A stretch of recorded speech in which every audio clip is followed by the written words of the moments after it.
Alright, everybody. We ran into some technical difficulties with some of the installs we were going to do. So we're just going to talk today about some basic bolt-ons that pretty much anybody should be able to do to their car and see either at least back to OEM or some performance gains that, bolt-ons that like anybody can do in their driveway with minimal effort. Maybe a couple of them you'll need a jack if jack stands in your basic ratchet set.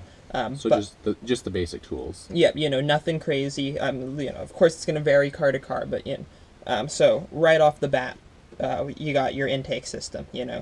Depending on the car, you may not want to just ditch the stock airbox for like a cone filter. Some cars that works if you can route it to an area where it's getting cold air, but you don't want to just take your airbox off for a cone filter and let it just get all the hot air from right under the engine bay.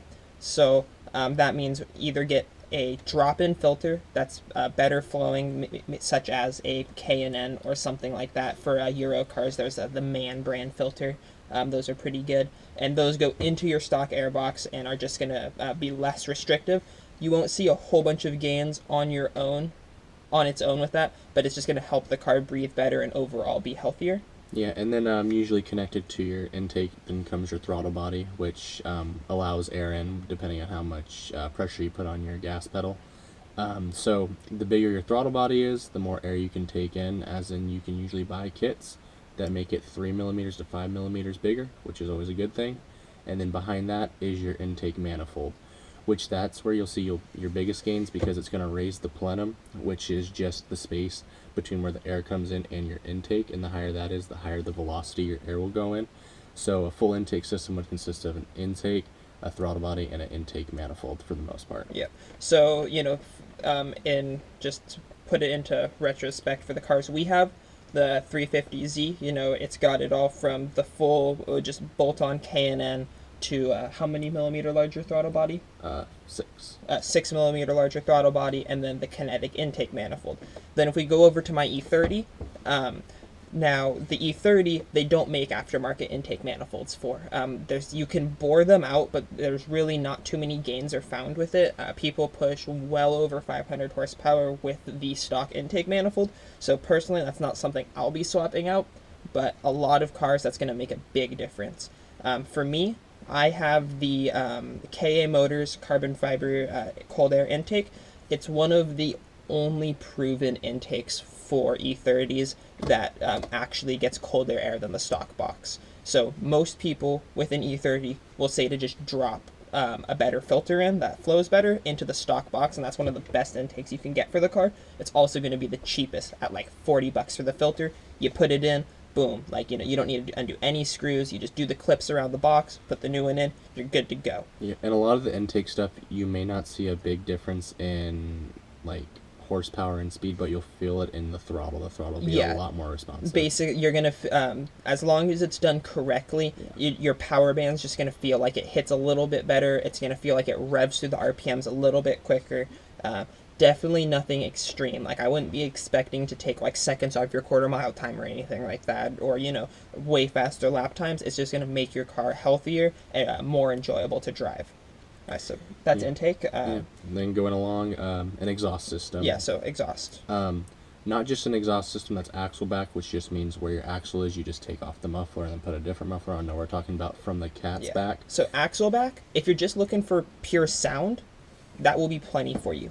But performance-wise, it's really not going to do anything. Yeah, you're going to want to go a full exhaust system if you want to see the biggest gains, which is the headers, which come right off the engine. Which if you get aftermarket ones, are usually a little bit bigger and are designed better to have more airflow.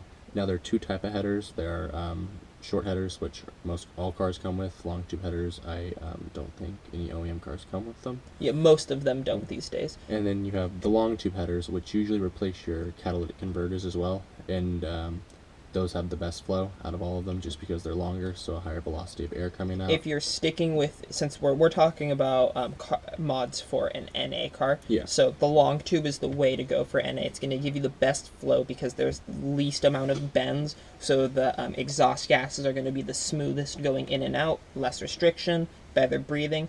That's gonna work best with an intake. You know, you want your car to pull air in better and push the air out better. Yeah. So that's So yeah, intake. a full exhaust system would just consist of your headers. Yeah. Either going high flow cats or making your car catless. Depending on where you live, you know, Yes. with your smog and all that stuff.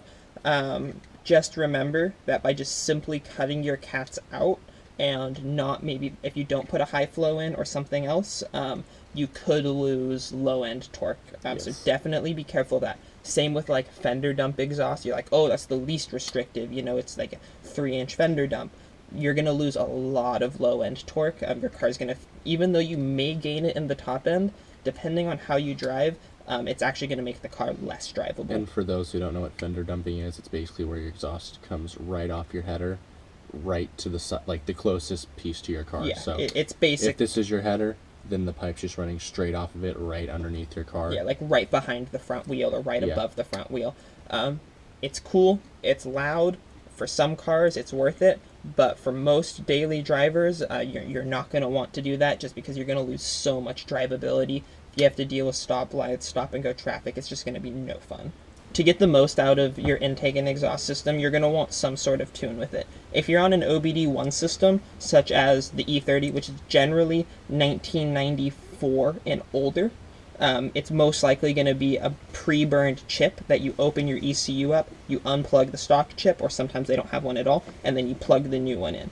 Those you can usually get, depending on the car, for $150 to $300, depending on the car, what tune it is, what it does.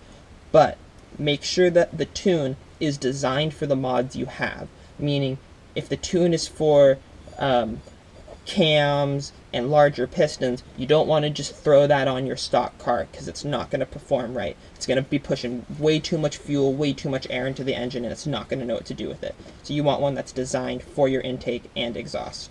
Then if you're OBD2, you get to play around with flash tuners, which some of them you'll just plug into your OBD2 port, click flash, it loads it in. That's what we did on the Mustang. It's got the Diablo tune, and that basically raised the boost just a little bit, threw a little bit more ignition timing in there, but by doing that, it only runs 91 octane fuel. I don't think it's a big loss, but Yeah, it's definitely not a big loss around here since it's very available. yeah, a lot of newer cars run OBD2. I don't know what year. I think it's 96 and newer. Yeah. It was government mandated that all cars run OBD2. So if you run an OBD2, then you're going to have to do a flash tune. Yeah, and flash tuning is very easy. It also, after you get a little better at it, you can customize it to your car by road tuning it.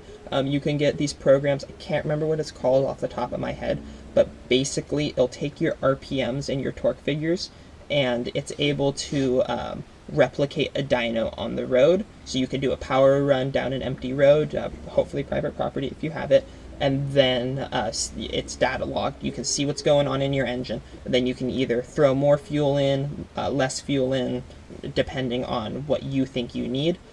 Just be careful because a tune is what makes your engine like run. Yes. The difference from a car that's, you know, going to run forever 300,000 miles and a car that throws its rod at, you know, 20,000 miles after a rebuild is 100% going to be the tune. You can mechanically build it perfect and blow it to bits with the tune, even if you're forged internals. Yeah. Forged internals is another one. We'll talk about that in our internals video soon. Yep. So hope you guys liked the video. Like and subscribe. Catch you guys in the next one.